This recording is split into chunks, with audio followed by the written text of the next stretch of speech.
रामबहादुर आफ्नो खेतमा फलेका राम्रा काउली र बन्दा हेर्दै खुसी भइरहेको छ। त्यत्तिकैमा माया आउँछिन्।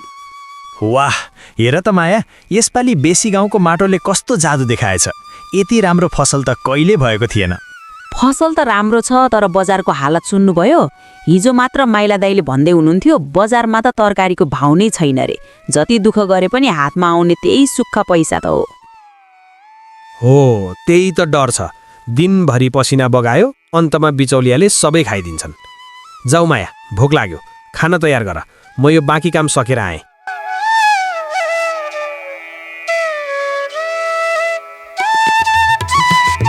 रामबहादुर आफ्नो खेतमा काम गर्दै गर्दा सफा लुगा लगाएका मिस्टर थापा र उनका सहयोगीहरू आउँछन्।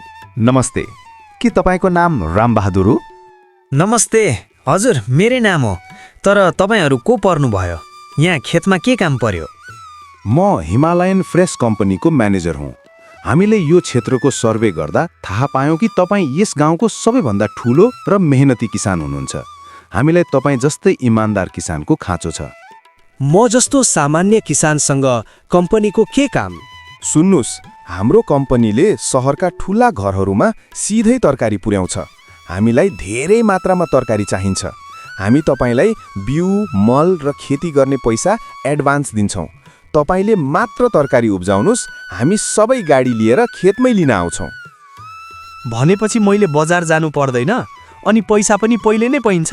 यो त सपना जस्तै भयो। हो, तर एउटा शर्त छ। यो सम्झौता पत्रमा ल्याप्चे लगाउनुहोस्। यसमा लेखिएको छ कि तपाईँले उब्जाएको सबै तरकारी हाम्रो कम्पनीलाई नै बेच्नुपर्नेछ र गुणस्तर राम्रो हुनुपर्नेछ। यो लिनुहोस्, 50,000 रुपियाँ एडभान्स।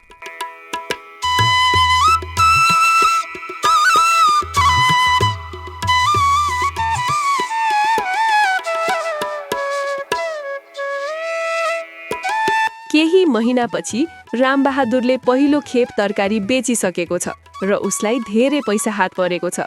ऊ घरमा केही नयाँ औषधि र रासायनिक मलका बट्टाहरू लिएर आउँछ।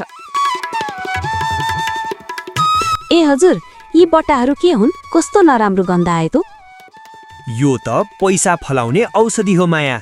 मिस्टर थापाले भनेका छन् कि जति धेरै तरकारी त्यति धेरै पैसा। अब म यो औषधिको प्रयोग गर्छु। हेर्दै जाउँ, भोलि बिहानै यी साना साना लौका र फर्सीहरू कसरी हत्तपत्त ठुला हुन्छन्।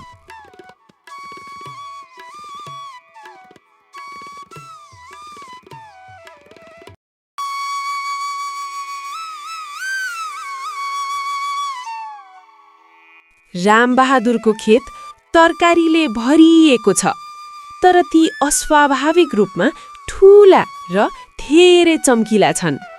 मिस्टर थापा आफ्नो टिम र ल्याब मसिन लिएर आउँछन्। आउनुहोस् थापा सर, हेर्नुहोस्, यसपालि मैले 3 गुणा धेरै तरकारी उब्जाएको छु। अब त मलाई धेरै पैसा दिनुहुन्छ नि, हैन? यो के गर्नुभएको तपाईँले? यो तरकारी त विष समान छ। यसमा त कडा रासायनिक औषधि र हर्मोनको मात्रा निकै धेरै देखिएको छ।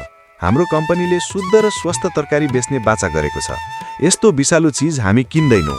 सर, अलिअलि औषधि त हालेको हो, तरकारी त राम्रो छ नि। रामबहादुरले रुँदै घरमा भएको पैसा र आफ्नी श्रीमतीका केही गहना बेचेर थापालाई पैसा फिर्ता गर्छ। थापा गएपछि ऊ खेतको आलीमा टाउको समातेर बस्छ।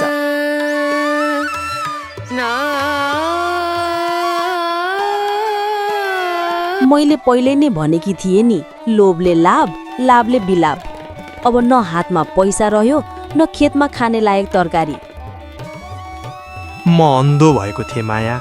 धेरै पैसा कमाउन चक्करमा मैले आफ्नो धर्म र इमान्दारी बिर्सिएँ। यी विषालु तरकारी न मैले कसैलाई खुवाउन सक्छु, न कसैलाई बेच्न सक्छु। अब रुनुको के अर्थ? अब यी सबै तरकारी खाल्डो खनेर पुर्नुहोस्, ताकि कसैले झुक्किएर पनि नखाओस्।